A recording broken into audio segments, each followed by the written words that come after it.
Hello guys, इस video में हम लोग बात करेंगे जीएमबी सस्पेंशन को लेकर कि जीएमबी बार बार सस्पेंड क्यों हो रही है।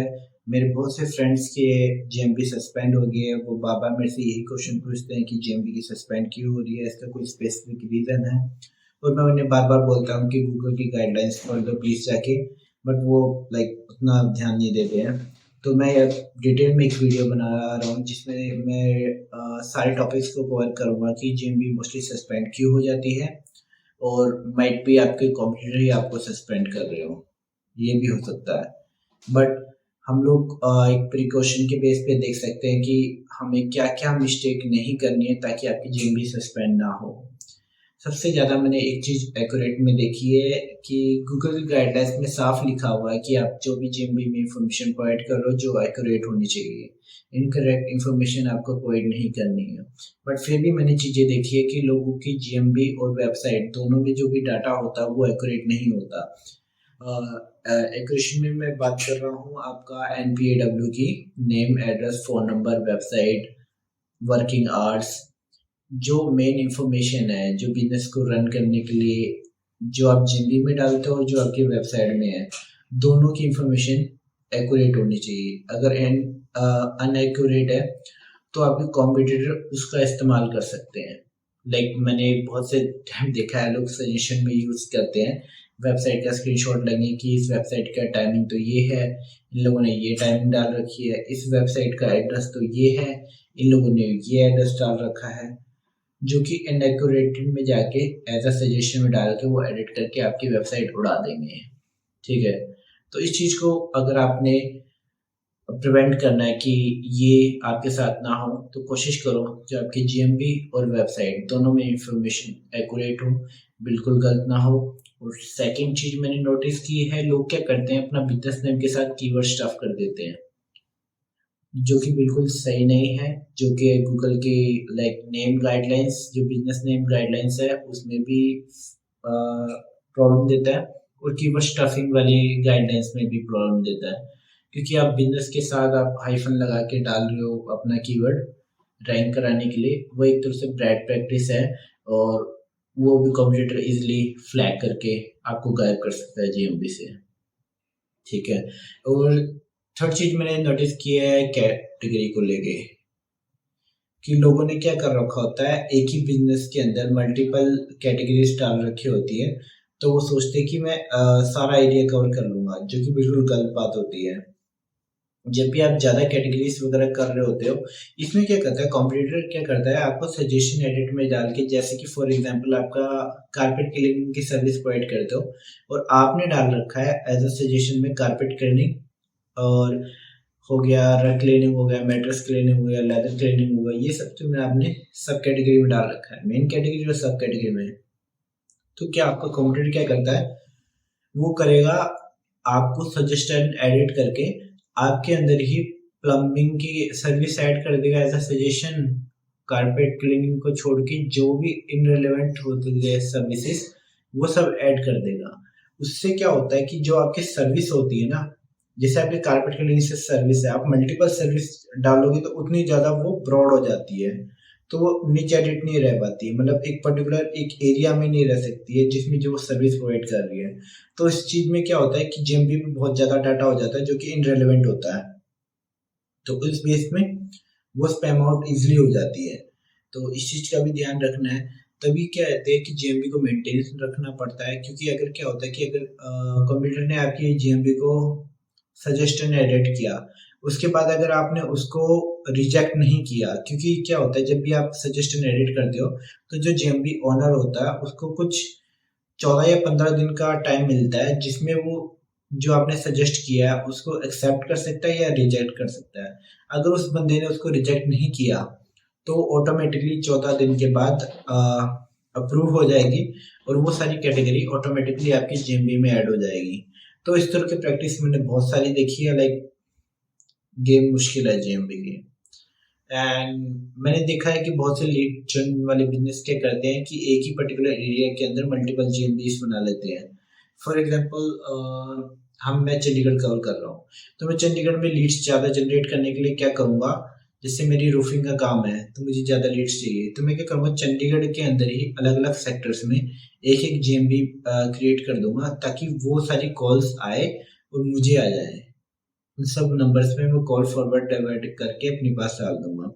तो उस अकॉर्डिंग की जीएमबीज़ भी गूगल की गाइडलाइंस के अकॉर्डिंग गलत है, क्योंकि आप एक ही एरिया में सर्विस प्रोवाइड कर रहे हो बट मल्टीपल जीएमबीज़ बना रहे हो, जिसमें क्या होता है कि गूगल के पास डाटा बहुत ज़्यादा हो जाता है और सारा डाटा एक ही पर्सन का होता है, इवन फिर दूसरे लोगों के लिए जगह नहीं बचती है।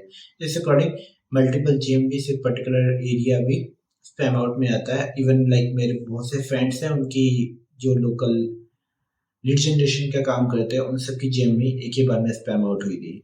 इवन लाइक एक बारी मेरी खुद की 12 जीबी सस्पेंड हो गई थी, बट उसका रीज़न कुछ और था।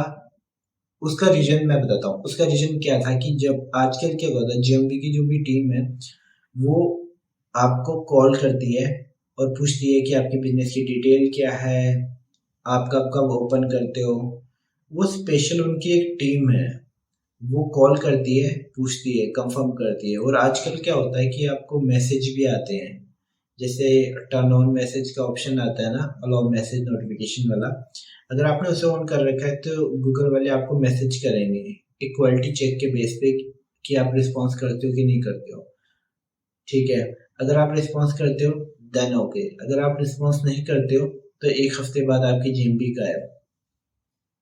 तो बहुत सी लाइक अब गूगल ने क्या किया है कि बहुत सारी जीएमबीस हो गई है उसके पास, अब वो एलिमिनेट कर रहा है। उनके पास एक स्पेसिफिक टीम है जो अलग-अलग कंट्रीज में जीएमबीस की एक शीट निकाल के सबको कॉल करके उनसे इंफॉर्मेशन पूछती है कि इस जीएमबी के सर आप बिजनेस रन कर रहे हो, तो उसके लिए आप बताना चाहोगे कि आप बिजनेस कब-कब चलाते हो, कौन सा एरिया आप कवर कर रहे हो, ठीक है, आपके वर्किंग आवर्स क्या है, क्या मैं वहाँ विजिट कर सकता हूँ। ऐसा बिल्कुल क्वेश्चन पूछते हैं, बट मेन बात ये है कि वो पहले ही बता देते हैं कि हम गूगल की तरफ से बात कर रहे हैं, ठीक है। तो उस तरह की कॉल्स आती हैं और उसमें इंफॉर्मेशन आपको करेक्ट देनी पड़ती है, अगर नहीं देते हो तो ये सस्पेंड हो जाती है। और इस तरह की सस्पेंशन मेरी हुई थी, क्योंकि लाइक मैं कॉल्स हैंडल नहीं कर रहा था, मेरी कॉल्स फॉरवर्डिंग में थी और जीएमबी की तरफ से कॉल आई थी, मुझे भी नहीं पता था। बाद में मैंने जब क्रॉस वेरीफाई किया कि लाइक एक ही नंबर से मेरे सभी जीएमबीज पे कॉल आई थी, बाद में पता चला कि लाइक वो नंबर जब मैंने गूगल पर सर्च किया तो वो गूगल की कंपनी का नंबर निकला था। उसके रिगार्डिंग मैंने एक पोस्ट भी डाली थी, अगर आपको देखनी होगी तो मैं वो आपके साथ शेयर कर दूंगा। बहुत बुरा टाइम था वो, ठीक है। और मैंने एक चीज और देखी है, पहले क्या होता था कि आप जीएमबी वगैरह वेरीफाई करवा लेते थे पोस्टल एड्रेस, वर्चुअल एड्रेस और शेयरिंग एड्रेस के साथ, बट अब ये सब चीज़ें बंद हो गई हैं। तो जो भी आपके वर्चुअल एड्रेस हैश रेट के बाद आते थे, वो सारे गूगल अब स्पैम आउट करने लग गया है, उन सबको लिस्ट आउट कर रहा है और उन सबसे क्वालिटी कॉल्स करके उन सबको सस्पेंड कर रहा है। एक चीज़ और मैंने देखी है, आजकल क्या होता है कि जो भी आपकी जेएमबीस होती है, जेएमबी में जो भी आपकी फोटो होती है, कोशिश करो जो भी आप फोटो अपलोड कर रहे हो वो फ़ोन से खींची हो। क्योंकि जो फ़ोन से खींची हुई फ़ोटो होती है उसमें आपका लॉन्गिट्यूड, लैटिट्यूड और लोकेशन और ऑटोमेटिकली फ़ोन की इमेज में इम्बेड हो जाता है और वो गूगल को पसंद होता है, क्योंकि वो लोकेलिटी के बेस पे होता है और इन्फॉर्मेशन ज़्यादा प्रोवाइड कर रहा होता है। बट अगर आप स्टॉक इमेज यूज़ करोगे तो गूगल आइडेंटिफाई कर लेगा। आजकल एआई टेक्नोलॉजी बहुत फास्ट है, उसे पता चल जाता है कि स्टॉक इमेज है या एआई जनरेटेड इमेज है। तो उसके बेस पे अगर उसे पता चलेगा कि आप एक जेएमबी मेंटेन कर रहे हो बट आपके पास कोई भी एक रियल इमेज नहीं है, सारे के सारे स्टॉक इमेजेस हैं, तो गूगल आपकी जेएमबी सस्पेंड कर देगा। अगर आप वीडियो डाल रहे हो, वीडियो भी एक्यूरेट नहीं है, तब भी मैं मोस्टली वीडियो स्किप ही करता हूँ, क्योंकि वीडियो का क्या होता है कि वीडियो डलती है तो वो उड़ जाती है। अगर आपने डालना हो तो कोशिश करना फ़ोन से ही बना के डालो। वीडियो का लाइक मुझे नॉलेज नहीं है जीएमबी में वीडियो का कैसे रहता है, क्योंकि जीएमबी में मैंने लाइक मैं अपने पर्सनल एक्सपीरियंस में भी जब भी जीएमबी में अपनी वीडियो डाली है, टाटा बाय बाय जीएमबी। हमेशा ऐसे ही होता है।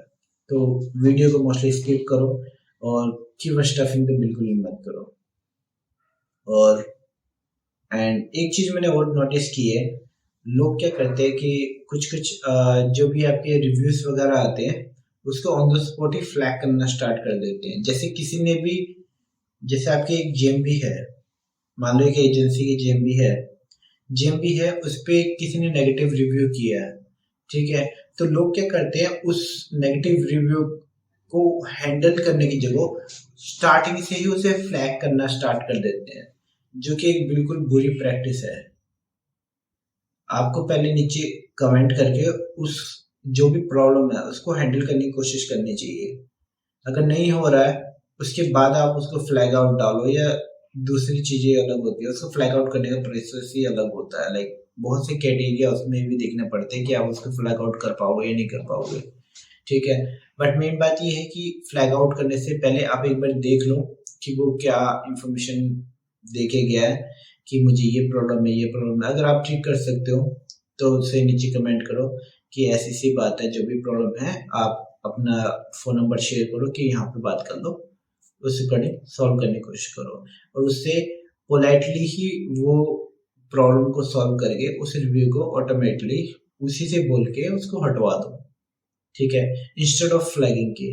क्योंकि क्या होता है कि जीएमबी वाले ने कि उसका डाटा कैप्चर करके रखते हैं कि यार इस बंदे, जैसे मतलब मेरी ये जीएमबी है, एक जीएमबी है, जब जब कोई नेगेटिव कमेंट करता है मैं उसको फ्लैग ही कर देता हूँ। तो धीरे धीरे फ्लैगिंग का भी डाटा इसके पास जाया जा रहा है कि भाई इस वाले जीएमबी पे 5 कमेंट हुए थे और पांचों के पांचों कमेंट दूसरे लोग आके फ्लैग कर रहे हैं, जो 1 स्टार वाले हैं, बट 5 स्टार वाला कोई फ्लैग नहीं कर रहा है। तो गूगल को भी ये सब चीजें दिखती है, तो लाइक देखते क्या उसके पास सारा डाटा जा रहा होता है, किसको फ्लैग किया किसको नहीं किया। तो मेरा सजेशन ये होगा, कोशिश करो जो भी नेगेटिव कमेंट है नीचे कमेंट करके सॉल्व करने की कोशिश करो। फ्लैग्स को ना करो तो फार बेटर है।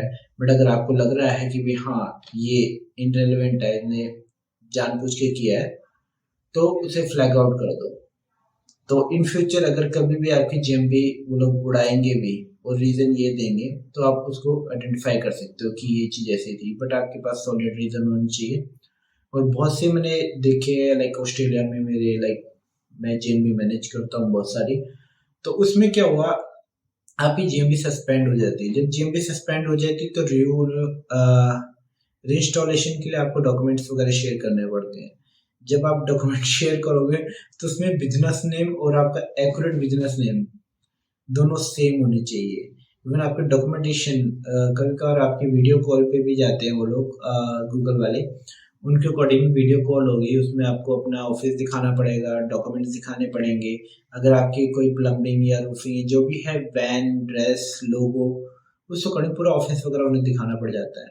तो आजकल जीएमबी बहुत ज़्यादा मुश्किल हो रही है, सस्पेंशन बहुत ज़्यादा हो रही है, आगे से ज़्यादा तो आपके कॉम्पिटिटर खुद कर रहे होंगे आपको सस्पेंड। तो ये सब चीज़ें चल रही हैं। बट प्रिकॉशंस के लिए मैं बस यही कहूँगा कि ज़्यादा से ज़्यादा गूगल की गाइडलाइंस को फॉलो करो और कोशिश करो कि आप कोई ऐसी एक्टिविटी ना करो जिसमें गूगल की गाइडलाइंस फॉलो ना हो रही हो। क्योंकि अगर आप गूगल की गाइडलाइंस नहीं फॉलो करोगे तो गूगल आपको कभी सपोर्ट नहीं कर पाएगा। इन फ्यूचर अगर आपकी जीएमबी सस्पेंड भी होती है तो आप रीइंस्टॉलेशन के लिए अप्लाई कर सकते हो और वो जीएमबी को फिर से रिकवरी में ले सकते हो। बट अगर आपने गूगल गाइडलाइंस फॉलो कर रही होगी तो, अगर आपने गूगल गाइडलाइंस नहीं फॉलो की होगी तो आप फिर से रिक्वेस्ट, इंस्टॉलेशन की रिक्वेस्ट भी नहीं कर सकते, क्योंकि जब आप रीइंस्टॉलेशन की रिक्वेस्ट भी करोगे वो अप्रूव ही नहीं होगी। तो अगर आप जेन्युइन बिजनेस बनाना चाहते हो तो गूगल की गाइडलाइंस फॉलो करो और चीप ट्रिक्स में ना आओ। Thank you.